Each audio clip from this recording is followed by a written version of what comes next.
What up, Oasis? And we just broke our arm on the Just table. in my Is that bone. just like a nice description of how your 2025 has started? Yeah. Yeah. Ow. little funny bone incident. Yeah. Hey, we're early on. What is it? We were recording on the 8th. So January 8th. you're 1 week in. There are 53. There's many? 52 There's only total. 52 weeks. Oh, So we have 51 left. I that's one of the stats that, like, You you know, just don't know. 365, That's fair. I got it. Yeah. The amount of weeks in a year, I can't do that's it. okay. You just told me it's 52. 52. The next time it comes up, I will question if it's 52 or 54. 100%. I don't know what it is about I'm up not here, surprised but at that. that one fact can't get in there. If you guys preach consistently in the summer, you would know it's 52. that's not my cross to bear. Not yet. Not yet. Not yet. Not yet. It's not. No. But hey, we yeah, it's 2025. Man, it's great. I preached over Christmas break. You crushed it. That was pretty good. That was great. That was pretty good. It was awesome. It was a good word. Go listen to it. We kind of have like a two-parter. So this episode is going to be kind of about marriage. Our next episode is going to be looking at singleness and what it looks like to steward our singleness well, and that kind of encompasses everybody who's not legally married, even in a dating relationship, just what it looks like to protect that. But today, oh gosh, we are focusing on marriage. And before we dive in, I just wanted to know, how did you guys meet your spouse? I'll just go with the short version. We actually went to the same high school. Had a crush on her friend, and then ended up meeting her because of my crush on her friend. And so then the crush was like, no, I don't think I'm into you, which was really a good call on her part. It went to work. But then I was like, you know what, Al, you're pretty cool. And so that was it. Did you actually say that to her? Yeah, that's the right assessment too. She's really cool. I don't know if I actually said something along those lines, you know, like something along the lines of like, I think you're cool. I think you're funny. I'd like to get to know, like something like that. Probably less mature, more 2015 vernacular. Whatever I was saying 10 years ago, I said that to her. And she was like, okay. She kind of thought I was a bad guy, but I had to prove to her that under the bad guy exterior, Yeah. There's just a little child who's scared to death. Yeah. And then she was gracious with me as the Lord renewed me and brought me to a place of greater maturity and understanding and healing and wholeness. And I'm grateful she's been along for the journey as I've participated in her journey. And now together, we have made a child who has entered the world, and this will be her first full year of life, 2025. Dang. That's crazy. Bonkers, To think dude. about it like that. Yeah. Every time I look at her, it's like, you're Allie, like or both. You're kind of like, we're in this now. you're in it. This is my life. It's your life. So 2025. Welcome to the year. Happy New Year. It was a cold December in 2006. And I was sitting in my friend's dorm room, Pearson Hall, shout out, SDSU. And not even knock on the door because the doors was open. All of a sudden in the doorway, our lights were off. We were playing Madden. It was super fun. But in the doorway was this gal who had every layer of winter clothing you could have on. It was snowsuit, hat, gloves, scarf. It was the picture of the little boy who couldn't put his arms down in A Christmas Story. Yeah. That. And Levi goes, hey, this is friend Abby. You might have seen each other at crew, but this is Abby. We're in class together. And you She's dropping off notes. And I slow go, oh, hey, what's motion, up? Spotlight, Not hazers, even close. phase of pink None in the of it. background. No, here's how well it went. She doesn't remember that moment meeting me. But that's how we met. We met there, and It's good. through my own also maturity and growth, eventually became friends. Our group of friends started hanging out, and then we started dating. Man, I don't even know. Spring of our junior year, which would have been January 2009. Our first official date was a wild card loss by the Minnesota Vikings against the Philadelphia Eagles. Don't know why I remember it. Shouldn't remember that fact, but I remember it. Yeah, that's a male fact. Yeah, it's one that the male brain just latches. I think we it's just can produce stuff like that. I don't use it as like a this is what I did for you, but in my head it's like I chose to not watch my favorite team's playoff game to go on a date with you because I liked you that much. There you go. I don't know if I've ever said that to her like that. That's what I felt. Mm-hmm. It's real. And we've been together since 2009, married since 2010. We're going on 15 years this year. Yeah. In 2025, I'm trying to push into a little bit of just like prophetic knowledge. And so I'm wondering if you would like, do you have any sense of this year? Have you met your spouse? Or like, if you could God gave imagine me a dream? if you could imagine in this year, what would it be like for you to meet your spouse? What's your ideal scenario for you to meet your spouse? I'll let you put the caveat on it as you put this message out. Like, you're not confident, but the Lord might be leading you. I need to hear this. I need to hear this right now. How do you ready. think you're going to meet your spouse? Probably at Walmart. Oh, Love that. okay, yeah. I love that. Yeah, I love that. What are you going for? I mean, grocery aisle? Are we in clothing? I mean, if you're in a specific aisle that they're also in, we have to have a conversation. Definitely the grocery aisle. Yeah. Definitely shopping for produce I don't eat. Yeah, goes to waste. That is a kind of Rots. That's kind of a tough section, no, because usually there's you lots find of. someone that looks really nice, but then it's like I have only like Oreos and pizza rolls in my cart. And you're like, hey, do you know where the broccoli it's like, is? They can't see me eating this. Like, I so gotta buy good. something else. So then, like, I'll like, I get some broccoli. I don't even eat broccoli. I don't know, like some potatoes. Your Snap Map is just going to be 100% of the time the rest of the year. It's just going to be in the produce Walmart. section. We're of just. Walmart. I'm just gonna see you at Walmart. I'm gonna be walking into Walmart. It's pray like, it oh, right Emily's now, right over Lord. there. She's in her spot. Yeah. Would you bless the produce section at Walmart for Emily? All I feel right, like amen. I feel like we're saying things. I'm really could afraid happen. this is gonna be on the internet forever. Oh, forever. I'm gonna send it to your grandma. She already listens to it. Yeah, love it. There's nothing wrong with the produce section at Walmart. I agree. Yeah.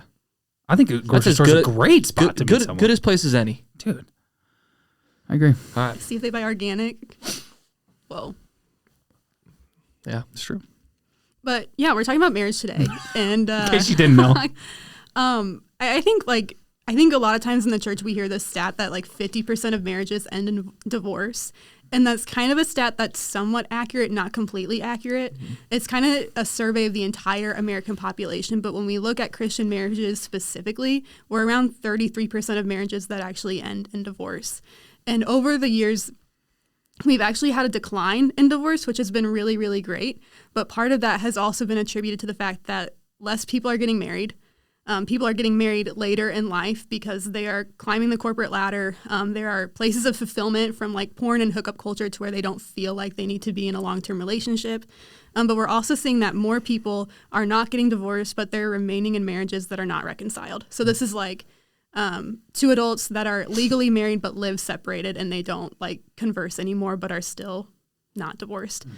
And so kind of the question I kind of came out with couple weeks ago was like, what does it look like to have marriages that last?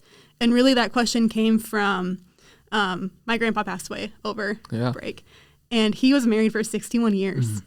And I was like, I can't even like fathom that. Like, and I think you've been married for 6 years. Yeah, 5.5. Yeah.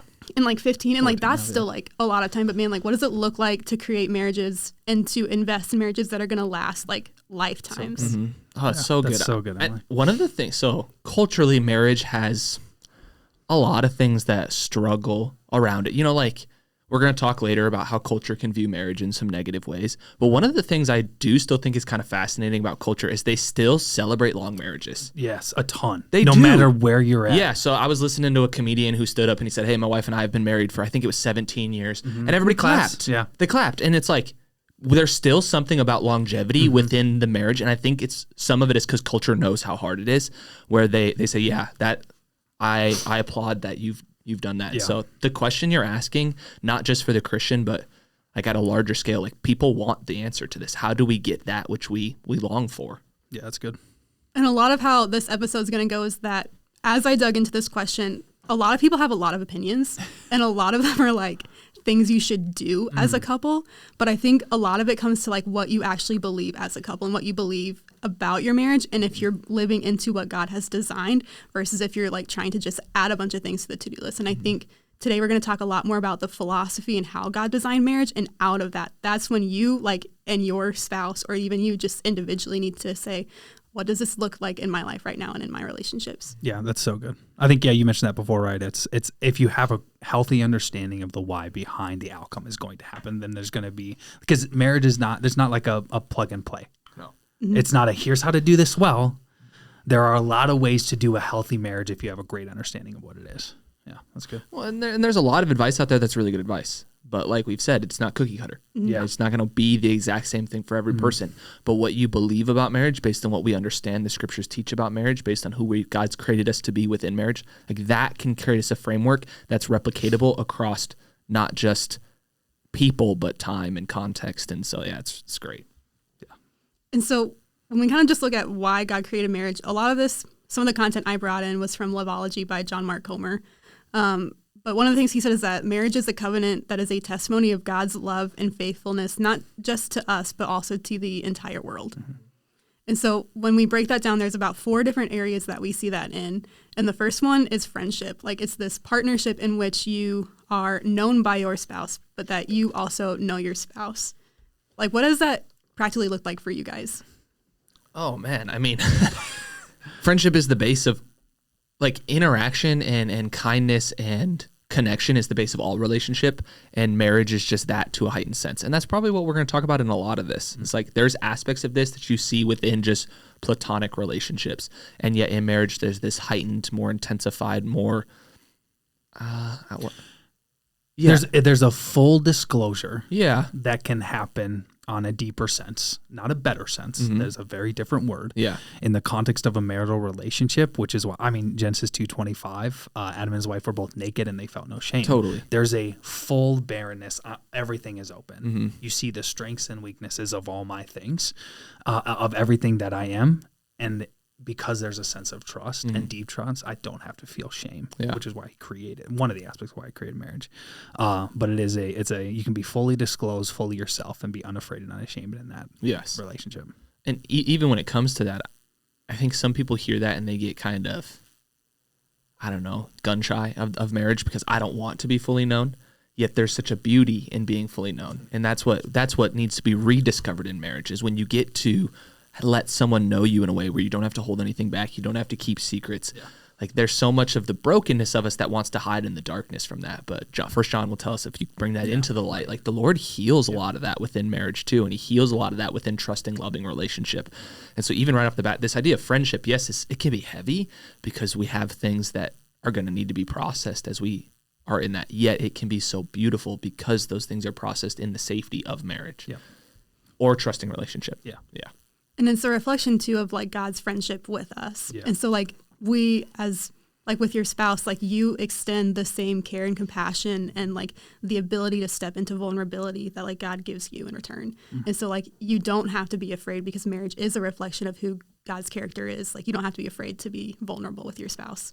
I don't know if this is just me and my soapbox, so stop me if I'm taking us too much on a tangent. But one of the verses I've sat with for a bit now, because it's just struck me, is when Jesus turns to him and says, I no longer call you slaves or servants, I call you friends. Yeah. And just like we read that, and it's like, okay, yeah, of course, Jesus had these disciples, and there's just like this friendship, and we can watch The Chosen, and we can say, but there's something about that language of God, the creator of the universe, in a body of Jesus declaring to these people, which is so different than any other world religion. You aren't just servants, you're not just created beings for the purpose of work,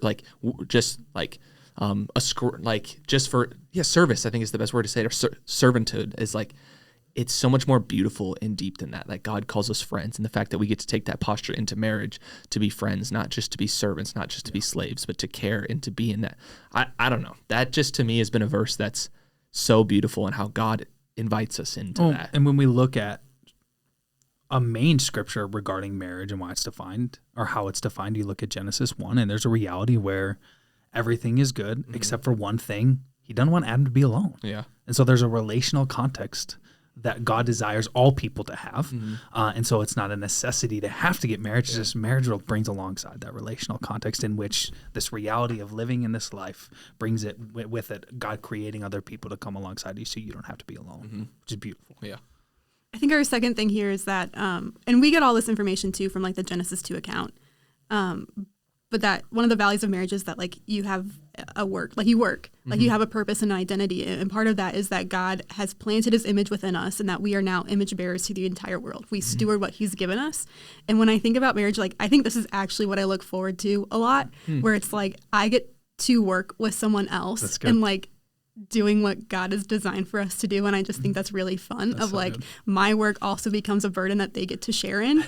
Somewhat, kind of. Yes. But like, I also get to share in like... They get the burden and the blessing. Yeah. It's both. Yeah. Yeah, Keep it's going like on we that. just That's get to super like great. work together. Like, and one of the things like sometimes like when I'm single, one of the things I pray a lot is like I remember Adam's prayer was like it's like not good like for man to be alone. And I look and it's like God, like I can't do ministry alone. Like I can't do this work alone. And I'm always reminded that like I have people that support me, but I think man, like it'd be so cool to like do this with someone else. Yeah, that's good. Yeah. No, I have lots of thoughts. Same. There, Do you want? no, you go first. You go I know. Go. You. I don't know what I want to say yet. That's the problem. I have someone once told me, I think it was on the cusp of when I was starting to have conversations about marriage and my relationship with Allie. And they said the person you marry will either half your potential or they'll double it. And I think that's part of what is the beauty of this here. When Eve shows up, like, I mean, if they would have walked in perfection, we would have had a better picture of this. But what she does is she adds such value to Adam's life and to the purpose God had called him to. And beautiful marriages do the same. Like everything that you're good at, if you find a partner who can help encourage you and challenge you and lift you up and bless you in that, like you're going to be twice as good at it.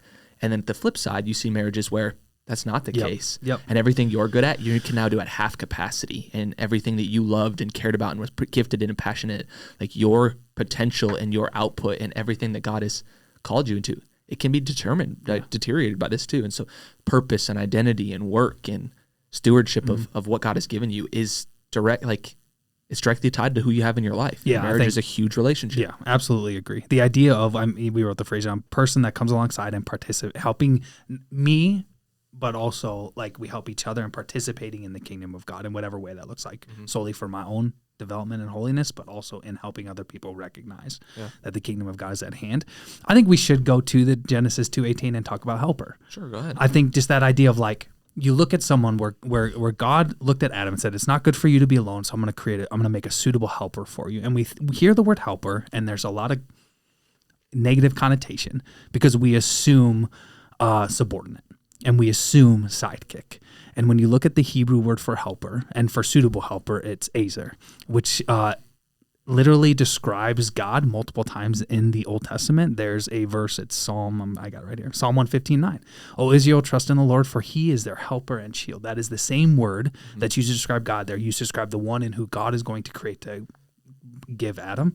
It also is used in different, in I think Jeremiah once, in Isaiah once, and another time in the Psalms, as not a weaker partner, but a military ally who comes along to help someone in need. Yeah. So that is what the purpose of it. It's, you are bound to someone, saying yes to someone, making a covenant with someone that's your ally and helping you and you helping them live into what God has intended for you to live into. Yeah, so good.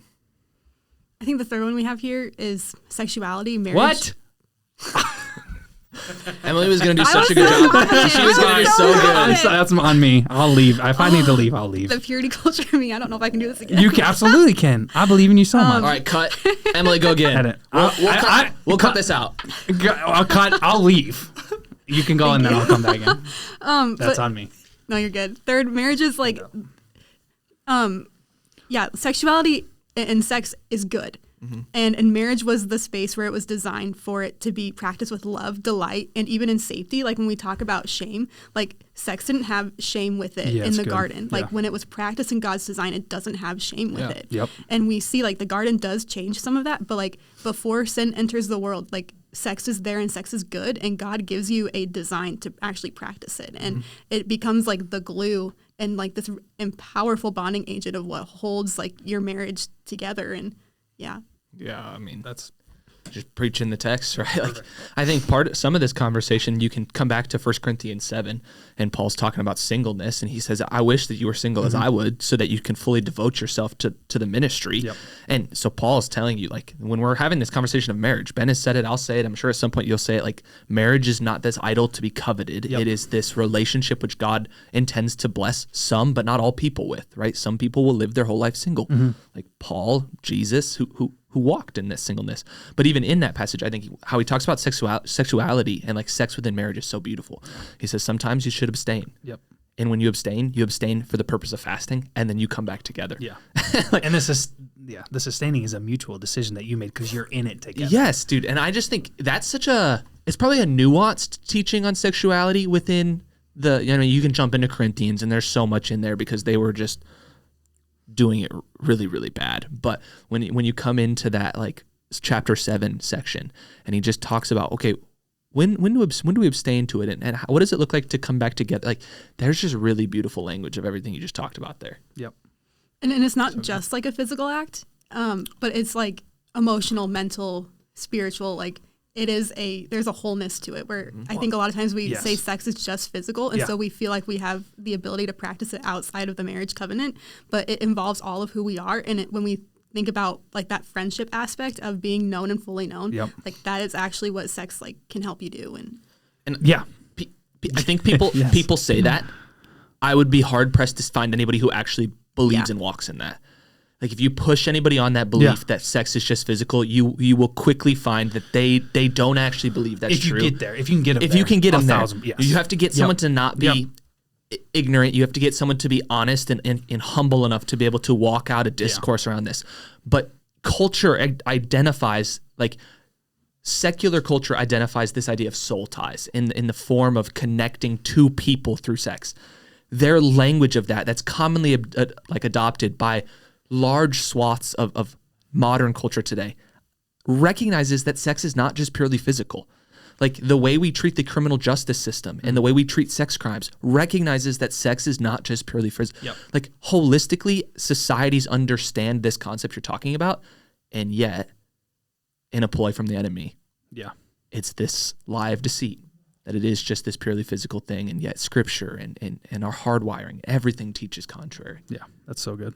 Yeah, and that's why in Genesis 2:24, like a man is going to leave his father and mother and be united to his wife, and they become one flesh. Mm-hmm. So it's in the marital covenant and the marital commitment to one another, your primary allegiance now changes from your family of origin to this person that you're going to commit to as your spouse, and then you become one. Mm-hmm. How? Yeah, there's an aspect of it is one flesh, so physically, but it's holistically you are one in a moment and continue to learn what it looks like to live and be one for a lifetime. That's good. But it's the physical reality of it, yes, sexually, but also the united brings along the sense of wholeness, of united in every aspect of life.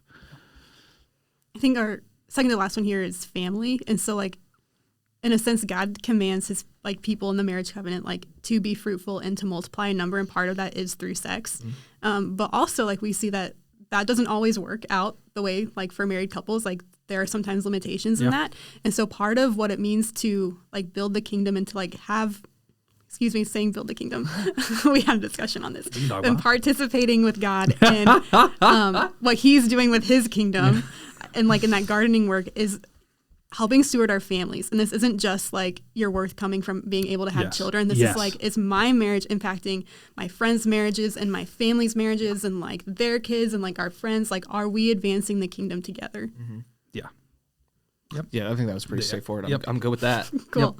And then we see that sin enters the world, and like this is why God creates marriage, but we see in Genesis 3 that things just fragment, and so marriage becomes really hard. And I feel like marriage was hard before sin entered the world, but I feel like after sin enters the world, like it becomes so much harder to want to serve and love someone else and not listen to your own fleshly desires. Yeah, that's why it gets hard. Yeah. I think that like there's an aspect pre-sin where it's the reality is, okay, I'm in relationship with someone where I want to. Come on, I just heard it said marriage is 60-40 where both parties are trying to do 60. And it's just like where it's I want to, if I have this healthy understanding, Holy Spirit led, this is why the gospel's got to be the center of it. But with sin, it's I'm selfishly just trying to live for myself. And this is why you get the negative, and we'll get to it eventually, right? Of a spouse is supposed to meet all of my needs. It's like that's sin.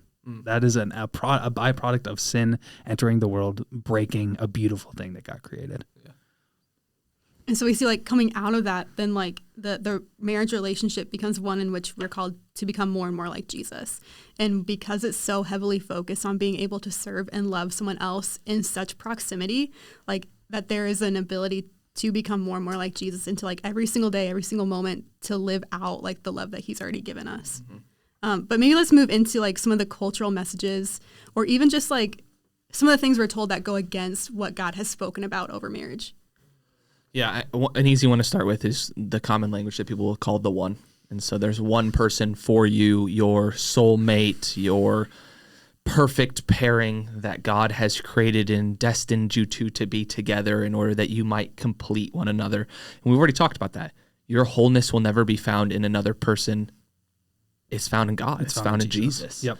Like he is the only person who can ever complete you. And so there is no person of the opposite sex. There is no perfect marriage. There is no like compatible partner who will take away your flaws and who will bring you to the fullness of what God has called you to be. There's no person who can promise you eternity except for Jesus and himself. So to look for that anywhere, marriage, friendship, work, status, anywhere outside is idolatry. Yep. Yeah, the language of the one I like after you make the covenant. Yeah, for sure. Once you've made the covenant, that's the one. Yeah. Awesome. Great. But what's beautiful, what's hard about that is we have this assumption that we can marry the right person and you can never marry the right person. Me and we were talking about this before you got in here. Okay. The idea of like marrying the right person, I think goes along with this idea of the one. And you inherent in marriage and inherent in committing yourself to someone else. And once you enter that relationship, you automatically don't marry the right person because in marriage, that person automatically is a different person the moment you get married because they were never married before. Mm. It's the reality, like they aren't the right person because they've immediately changed because when you were courting each other and getting ready to like get to know each other and dating and get engaged and getting ready to get married, that person was single. That's just the reality. Mm-hmm. As soon as the marriage happens based off the covenant that's made, they have changed inherently. Therefore, they're a different person literally the day you got married just because now they're in a marriage relationship. Yeah. So there can't be a one. You can't marry the right person, which sounds terrible, but also is awesome. Because then once you understand the covenant, which is my biggest piece of advice, know the vows you're taking. Go back to the vows always. Once you understand this, like I can then like be the right person for my spouse and vice versa because I know what I've committed to now. Yeah, and part of it, the first one is going to tie together with the second one of marriage is this construct to make me happy. Mm. And the one is a piece of that because if I can find the one who will make me happy, then I will never struggle with unhappiness. And really, if you remove religion, for lack of a better word, from the world, like we're all in a pursuit of happiness. Like everybody wants to find the ultimate level of satisfaction and fulfillment and happiness. And so marriage is just another little building block into most people's scheme of trying to build that concept for themselves. And so the one fits perfectly into that. Like I'm going to find that one person who no one else is like, and they will make me happy to this point where we will never have strife, we will never have conflict, we'll never have disagreement, I will never be let down, my expectations will always be fulfillment thing. Yeah, my expectations will always be met, and like you live in this blissful paradise that doesn't exist in any marriage ever. Yeah. Also, I'm not here for the pursuit of happiness. I'm here for the pursuit of holiness. Yeah, no, that's the and good marriage. But does I think that's the idea. Exactly, though. That's the idea. Is you change the narrative of okay, there isn't this one person who's going to make me happy in a perfect sense. Yep. But there could be this one person who you choose to join your life together with, and together you partner in what God is doing in your lives and in the world to bring about fulfillment of your own sense of righteousness and holiness and sanctification, and you get to like invite others. That's what's beautiful about marriage. Not does my crystal match their crystal and we can be a perfect or will they meet all my needs in a life? Like a marriage based on self-fulfillment. Like if you like actually just sit in it. It's so selfish. It's so selfish, but it's so unrealistic. Yeah. Because what that requires is for you to find someone who's so low maintenance that they literally ask nothing from you. Yeah. And that's not real. Yeah. That's just not real. Oh. Yeah. It's crazy. That's good.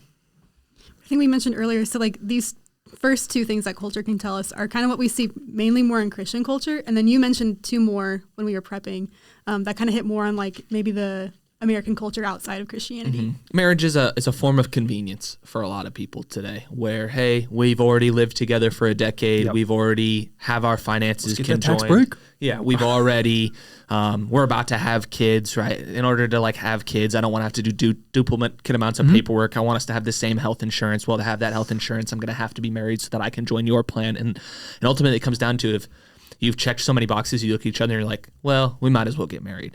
And that's where marriage loses so much of its beauty because it's been martyred or it's been marred in so many ways that it's become just this contractual agreement where it's just like, okay, well, let's just do this. And then you get down the road and that contract actually becomes binding to you because marriage is a binding thing for everybody. And it's like, well, this contract doesn't fit anymore. And so then we throw it away because, it's not convenient anymore. Yeah. So yeah, that happens. I mean, it happens. I think it's connected to what you talked about of like later in life, people have lived out experiences and then it's just, hey, this is what people do. And so it's what I'm going to do too. I want to buy a house. The market's terrible. Yeah. Get someone else's income. There's tons. I mean, Yeah.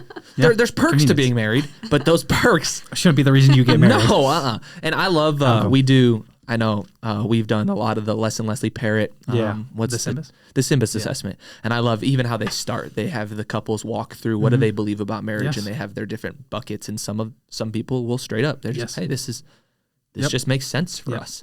And as you see, you dial like, I understand this makes sense for you, but there is a deeper calling to what you're about to commit to that if you don't understand, you're going to really struggle with. Yep.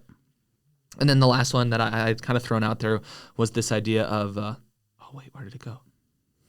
Unnecessary. Some people just think it's unnecessary. Yeah. And so that's some of like, it's the opposite side of convenience where it's like, hey, we're already married. Yeah. We already have kids together. We don't need a contract or we the can law, already the state to tell us. Yeah, that for sure. And so then that's a growing percentage of people who are, it's like, hey, marriage clearly isn't working because they can look at the statistics the same way we can. Yeah. I mean, like marriage doesn't work. Why would I enter into that if I can have everything I want without the commitment of it? And so that's always going to be I think a growing percentage of cultural people who say, yeah.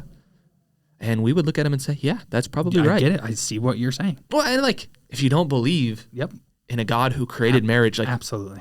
I understand exactly what you're talking about. Yep. And for you, apart from Jesus, it probably is unnecessary. But for those of us who want to walk in obedience to what God has called us to, Yes. this is the in commitment. in that kind of relationship. For it sure. is necessary. Yeah. I think what's interesting too is I believe like that Christian marriages that people who are single still get to participate and witness the beauty of what God's doing in someone else's marriage. And I think what's really beautiful is like when you get to meet married people and you can tell by the way that they live and follow Jesus together that they're actually like proclaiming a different narrative against everything that the culture is telling. Yeah. And so when you look at these things like convenience, it's unnecessary, like it's a means for me to be happy. I think it's so powerful when two married people live in such a way that they are direct evidence against what culture is saying. Yeah. And so that's just kind of my encouragement to you guys, whether you are married or whether you just desire to be married. I think it's really important for us to understand the why, because then we get to move into how. And that how is going to look different for all of you, depending on who you are, how long you've been married, where you're at relationally, even if you're just like single, like the how looks different. And maybe for some of you, it is like praying with your spouse, like every morning. Maybe it's attending church, or maybe it's just you individually saying like, these are the things I'm like, these are the red flags I need to have in my life and who I'm not going to go out with and the friends that I need to not have in my life. And so that's our encouragement to you as you think about marriage. It's good. The only caveat I'm going to add is I just think the why is the foundation in which you build everything else on. The how gets built slowly over time. Yeah. When I was in my first 6 months of marriage, I didn't know much about the how. When I was in my premarital, I knew almost nothing about the how. And now 5 years later, I know a little bit more about what it looks like to be married to Allie, my wife. And in 10 years, when I'm at 15 years, I'll know a little bit more. Like the how is learned over time with humility and right drive. And as we walk with each other and we commit to one another and we remember the what, like that. But so often we want to jump to this and we want all the pieces. We want all the right tools to use. And like those are going to come as God graces you to walk in what he's called you to. But we got to get the why right. Yeah, you can get the why you have to right. start with the why. But you can get the why right now as a single person. Yep. And I get there's 10 marriage books out there that you could read that are going to help you start, but you don't even have the person in your life. Like you might not, it's going to be so different how that how comes together. Yep. Get the why right and then slowly build the how as you walk out That's what good. God has called you to. All right. We'll catch you next week. Peace. Game over.